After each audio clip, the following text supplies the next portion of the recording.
Hello guys, welcome back to my channel SMT stock market trends. दोस्तों, आज इस video के अंदर मैं कंप्लीटली बात करने वाला हूं जो अपने एलआईसी का आईपीओ आने वाला है उसके बारे में। तो उसके अंदर क्या क्या चीजें मैं बात करने वाला हूं वो आपको पहले ही बता देता हूं। इसके अंदर जो सबसे पहली चीज मैं बात करने वाला हूं वो है कि जो फर्स्ट जो इसका 5% स्टेक गवर्नमेंट यहाँ पे सेल कर रही है, तो उसके बाद में कहीं ऐसा तो नहीं होगा कि यहाँ पे जो है तुरंत ही उसके कुछ टाइम बाद में सरकार जो है अपनी डिस इन्वेस्टमेंट की पॉलिसी के तहत यहाँ पे एफपीओ लेके आ जाए और उसके अंदर जो स्टॉक है वो डाइल्यूट हो जाए, स्टॉक जो है मार्केट में बहुत ज्यादा आ जाए और उसके बाद में उसके जो रिटर्न्स हैं उनके ऊपर इफेक्ट पड़े, रिटेल इन्वेस्टर के रिटर्न के ऊपर भी इफेक्ट पड़े। तो उसके ऊपर पहली बात करूंगा।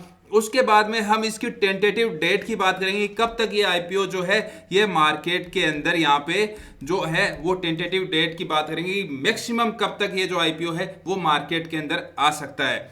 तो ये सारी चीजों के बारे में उसके बाद में मेरा ऑब्जर्वेशन इसके अंदर इस वीडियो के अंदर बताने वाला हूं। तो वीडियो को एकदम ध्यान से देखना है। मोस्ट अवेटेड जो वीडियो है जिसके बारे में आपने पूछा है उसके सारे क्वेश्चंस के डाउट हैं वो आपके इस वीडियो के अंदर क्लियर होने वाले हैं। तो यहाँ पे आराम से बैठ जाइए और इसको ध्यान से देखिए, सारी चीजों को समझने की कोशिश कीजिए ताकि आपको जो है इसके बारे में सारी चीजें समझ में आ सके। तो पहली चीज जो मैंने आपको बोला वो है कि यहाँ पे गवर्नमेंट का प्लान क्या है। तो गाइज मैं आपको बता दूं कि अभी जो गवर्नमेंट है, अभी गवर्नमेंट इसके अंदर 5% जो है 5% अपनी हिस्सेदारी है वो यहाँ पे सेल करने जा रही है। अब 5% से गाइज ऐसा है कि 5% सेल कर रही है लगभग 60,000 करोड़ के अंदर, लगभग 60,000 करोड़ के अंदर जो है जो गवर्नमेंट ऑफ इंडिया है वो इसकी स्टेक को सेल करने जा रही है। उसके बाद में यहाँ पे गवर्नमेंट की तरफ से एक जो इंडिकेशन है वो ये मिल रहा है कि government unlikely to reduce its stake in LIC for at least 2 year. क्योंकि गाइज आपको पता है ये जो आईपीओ होने वाला है ये आईपीओ ऑलरेडी 60,000 करोड़ का है। मतलब जो आज तक का जो सबसे बड़ा इंडियन हिस्ट्री के अंदर आईपीओ आया था वो था पेटीएम का।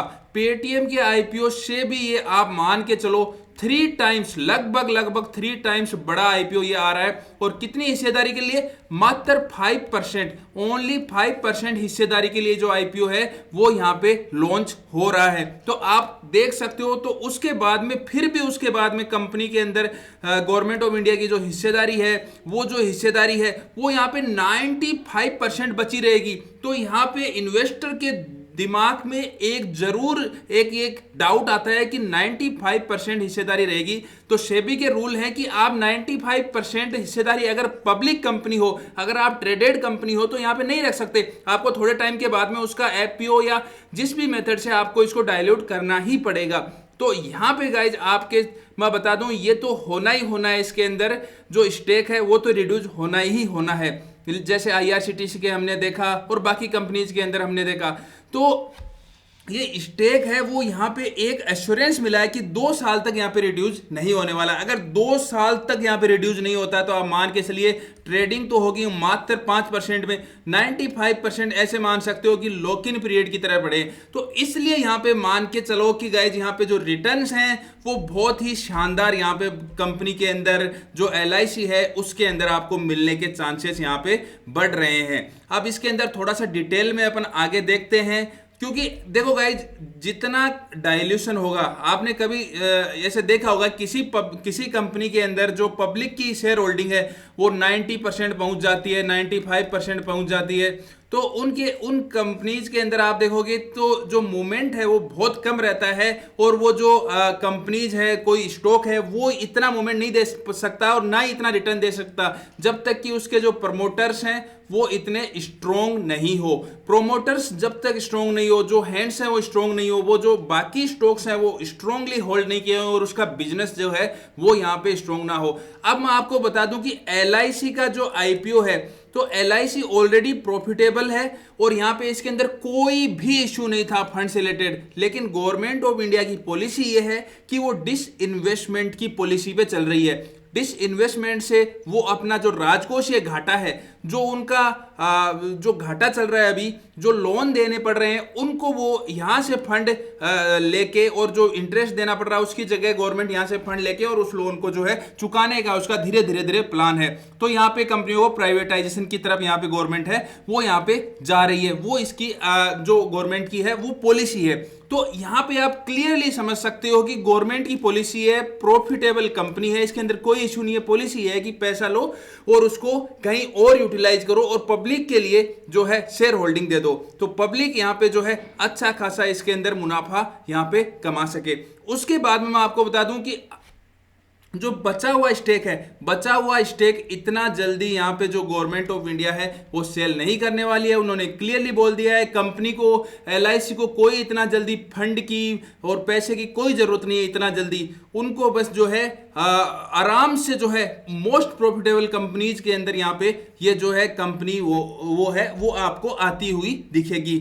उसके बाद में आपको एक चीज और बता दूं कि जो LIC है, LIC जब लिस्ट होगी तो ये जो RIL रिलायंस इंडस्ट्री लिमिटेड और जो TCS है इनके बराबर मार्केट वैल्यू की कंपनी यहाँ पे बनती हुई आपको दिखेगी, क्योंकि सेल तो कर रहे हैं 5% ही और उसका आपको 60,000 करोड़ में सेल हो रहा है। तो आप मान के चलिए 10% का ही आपको 1,20,000 करोड़ तो यहाँ पे हो गया।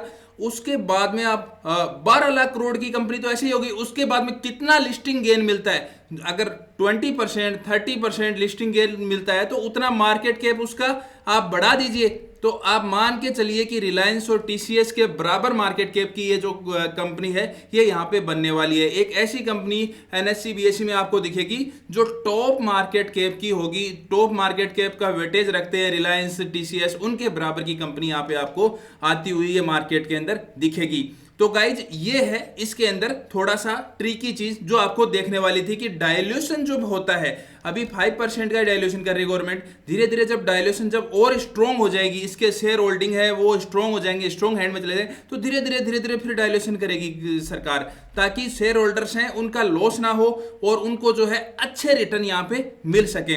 उसके बाद में हम आगे चलते हैं। आगे एक चीज और आपको देखने वाली है जो मैंने आपको शुरू में प्रॉमिस किया था कि दूसरी चीज मैं यहाँ पे बात करने वाला हूं, इसकी टेंटेटिव डेट, कब तक जो IPO है वो जो है अपने मार्केट में आ सकता है। तो उसके लिए आपको देखो यहां पे आप देख सकते हो कि जो इसकी लास्ट डेट है वो है 12 मई। 12 मई से पहले इनको इंटीमेट करना ही करना पड़ेगा, वरना जो है फ्रेश दोबारा से इनको जो है सारे के सारे डॉक्यूमेंट सेबी को जो है वापस से सबमिट कराने पड़ेंगे। तो ये डेडलाइन है 12 मई की, उससे पहले इनको करना ही पड़ेगा। तो आप मान के चल सकते हो मैक्सिमम टू मैक्सिमम यहाँ पे आपके पास 1 मंथ का टाइम है वो यहाँ पे बचा है। तो अब अगर आप ऐसी गवर्नमेंट्स की इतनी शानदार कंपनी के अंदर इन्वेस्टमेंट करना चाहते हो, इसके अंदर अप्लाई करना चाहते हो, और अगर अप्लाई में नहीं भी मिलता है तो उसके बाद में भी अगर आप इसको लेना चाहते हो तो आपके पास अराउंड आप ये मान के चलिए 1 मंथ का टाइम है। उसके अंदर हम और भी ज्यादा इसके ऊपर डिटेल में डिस्कशन करेंगे, लेकिन उससे पहले आप एक साइड में अपना छोटा सा एक फंड इसके लिए बना सकते हो बाकी पोर्टफोलियो के अलावा, ताकि उसके अंदर जो स्पेशल एक LIC के लिए ही एक छोटा फंड रहेगा, उसके आप स्टॉक है जो है लॉन्ग टर्म में आप इसके लिए खरीद सको। तो अभी से आप प्लानिंग करोगे तो बाद में आपको दिक्कत नहीं होगी, क्योंकि आपके पास एटलीस्ट 1 मंथ यहाँ पे पड़ा है। आप ये सोच के चलिए कि मुझे 1 लोट, जो अभी लोट साइज नहीं बताया इन्होंने, 5 स्टॉक का होगा या 6 स्टॉक का होगा, क्या प्राइस रखी जाएगी, 3,000 रुपए रखी जाएगी या फिर 2,500 रुपए रखी जाएगी, अभी इन्होंने कुछ भी फिक्स नहीं किया है। जैसे ही ये क्लेरिफिकेशन आता है वो मैं आपको यहाँ पे इस वीडियो के अंदर इस यूट्यूब चैनल के माध्यम से आपको इंटीमेट कर दूंगा। लेकिन यहाँ पे जो चीज मेन चीज है वो है, आप अभी से ये दिमाग में लेके चल सकते हो कि भाई मेरे को 10 लोट लेने हैं, 5 लोट लेने हैं, 2 लोट लेने, जो आपकी कैपेसिटी है उस हिसाब से। तो उस हिसाब से आप इसके लिए एक स्पेशल फंड भी है वो अपना रख सकते हो, ताकि क्योंकि अभी आपके पास 1 मंथ है, तो 1 मंथ के अंदर आप इसकी व्यवस्था करके जिस हिसाब से आप देखना चाहते हो उस हिसाब से इसके लिए अलग से रख सकते हो। तो ये दोनों जो चीजें हैं जो आप सबसे ज्यादा यहाँ पे क्वेश्चन पूछे जा रहे हैं कि सर ये कब होगा, ये कैसे होगा, तो उसके बारे में आपको मैंने बता दिया। अब दोस्तों अगर आपको ये वीडियो अच्छा लगा तो इस चैनल को सब्सक्राइब जरूर कर लीजिए, क्योंकि सब्सक्राइब करोगे तभी अगला जो वीडियो आएगा उसका नोटिफिकेशन आपको जो है यहाँ पे मिलने वाला है। और अगर आप मेरे वर्क को यहाँ पे अप्रिशिएट करते हो तो यहाँ पे एक लाइक का बटन है, उसके ऊपर क्लिक कर सकते हैं। थैंक यू दोस्तों।